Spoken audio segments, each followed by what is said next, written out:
Welcome to Comic Toy Reviews.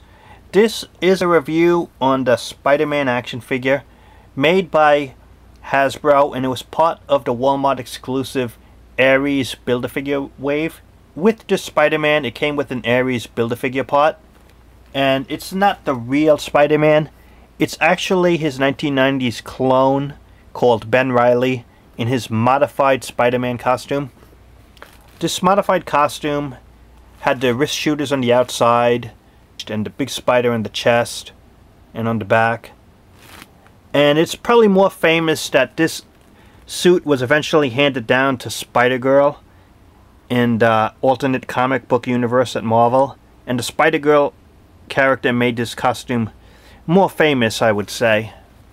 Nothing beats the original design for the Spider-Man costume. So if you're gonna modify that costume, which this one did, you're just not gonna win. You're not gonna improve upon a classic design. And this clone costume, it's a Spider-Man, but it's not superior or better than the original costume. And this Spider-Man figure made by Hasbro, it is not superior or better than the Toy Biz made action figures. It's just not as good. One thing I don't like about it is scale-wise, it just seems a little too skinny. The mold, it seems not as good as it could have been. The webbing here is just all painted on, but here it's etched on. It's sculpt detail, but here it's painted. With Toy Biz, they did a lot of sculpt detailing on the webs. Here, I don't like the hands. It's just a closed stationary fist and a hand here. There's no articulation. And the articulation points here are not as good. And for a Spider-Man action figure, you need high quality articulation. Toy Biz efforts were better in Spider-Man. This Hasbro one, nothing too spectacular or amazing about it, but just okay. The best part of the figure, I would say, is the head sculpt. As mentioned, it is sculpted detail here. The webbing looks nice, the design, really good.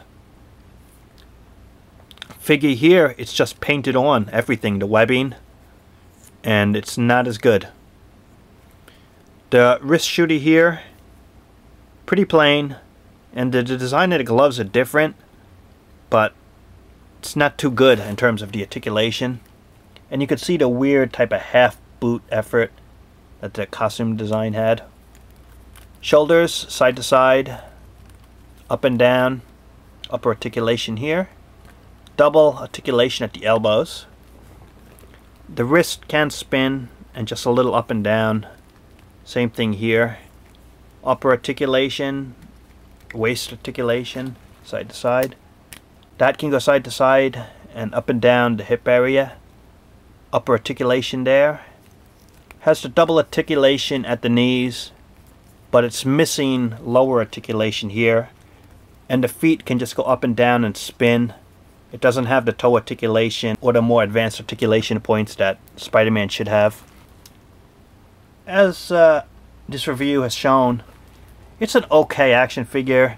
It's probably one of the few versions of this costume at this scale for those fans who want it. But as a Spider-Man figure, there's far better ones to buy in the market. This is a middle-of-the-road one.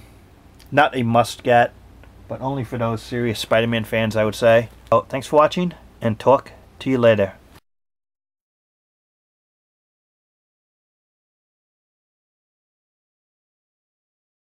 The Spider clone is on the scene. Just like Spider-Man is the real deal, his costume is the real deal, and this is just a cheap copy.